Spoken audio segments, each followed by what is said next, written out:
Hello குட்டீஸ். இன்று நாம ஒரு அழகான கதைய பார்க்க போறோம். அன்பு கொண்ட அணிலும் அறிவு கொண்ட ஆந்தையும். ஒரு அழகான பெரிய காடு இருந்தது.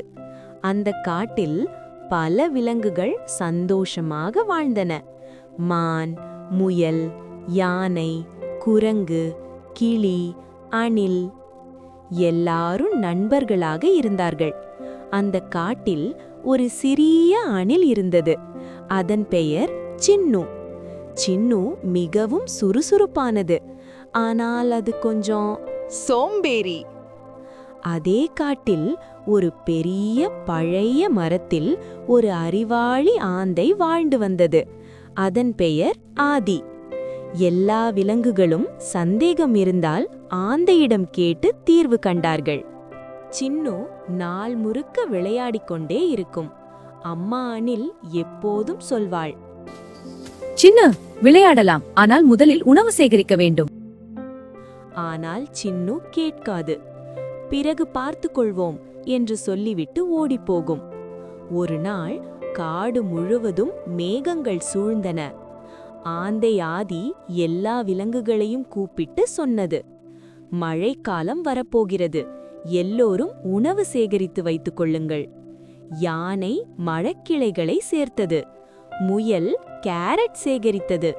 கிளி விதைகள் சேகரித்தது. கேரட்டுகளை சேகரிப்போம். இந்த இலையை எடுத்துச் செல்கிறேன். விதைகளை சேகரிப்போம். ஆனால் சின்னு மட்டும் விளையாடிக் கொண்டே இருந்தது. வணக்கம் பட்டாம்பூச்சிகளே, நான் உங்களை பிடிக்கிறேன். அடடா, இந்த புல்லில் உருண்டு விளையாடலாம். ஒரு இரவு பெரிய மழை பெய்தது. காற்று பலமாக வீசியது. அடுத்த நாள் காடு முழுவதும் நனைந்திருந்தது. அனைத்து விலங்குகளும் தங்கள் வீடுகளில் பாதுகாப்பாக இருந்தனர்.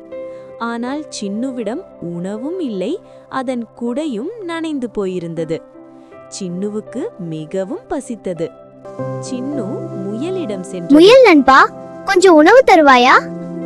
முயல் சொன்னது, நான் முன்பே சேகரித்தேன், நீயும் செய்திருக்க வேண்டும். சின்னு வெட்கப்பட்டு வெளியே வந்தது. சின்னு ஆந்தை ஆதி அருகே சென்றது. ஆதி அண்ணா, நான் தவறு செய்துவிட்டேன்.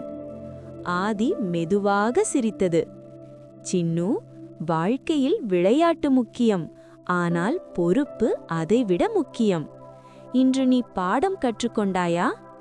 சின்னு தலையை குனிந்து, ஆம், இனி நான் சோம்பேறி இருக்க மாட்டேன் என்றது. மழை நின்ற பின் சின்னு வேலை ஆரம்பித்தது. மரங்களில் ஏறி வறுத்த விதைகள் சேகரித்தது. தன் வீட்டை சுத்தம் செய்தது. அம்மாவுக்கு உதவியது. அம்மா மிகவும் மகிழ்ந்தாள். ஒரு நாள் குரங்கு குட்டி ஒன்று சின்னுவிடம் வந்தது. வா, விளையாடலாம் என்றது. சின்னு சொன்னது, முதலில் வேலை முடிப்போம், பிறகு விளையாடலாம். குரங்கு குட்டி ஆச்சரியப்பட்டான். சின்னுவின் மாற்றத்தை எல்லா விலங்குகளும் கவனித்தனர்.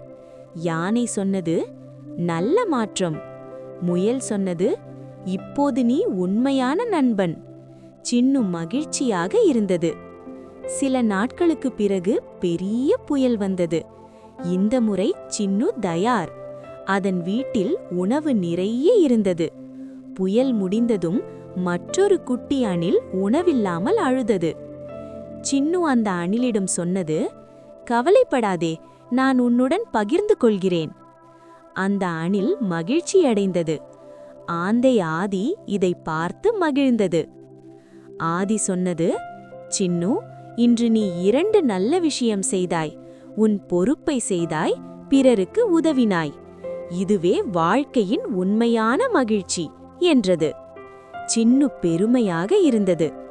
காட்டில் ஒரு பெரிய விழா நடந்தது. அனைத்து விலங்குகளும் சின்னுவை பாராட்டினர். சோம்பேறி சின்னு என்ற பெயர் போய் உதவும் சின்னு என்ற பெயர் வந்தது. சின்னு எல்லோரிடமும் சொன்னது, நான் இனி முதலில் கடமை செய்து பிறகு விளையாடுவேன், எப்போதும் உதவுவேன் என்றது. அனைவரும் கைத்தட்டினர். அந்த காட்டில் எல்லோரும் சந்தோஷமாக வாழ்ந்தனர்.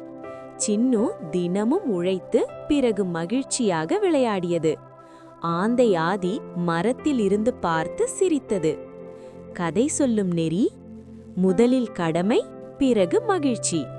சோம்பேறித்தனம் நம்மை சிரமப்படுத்தும். பகிர்ந்து கொள்வது மிகப்பெரிய நல்ல பண்பு. இந்த கதை பிடிச்சிருந்தா லைக், ஷேர், சப்ஸ்கிரைப் பண்ணுங்க.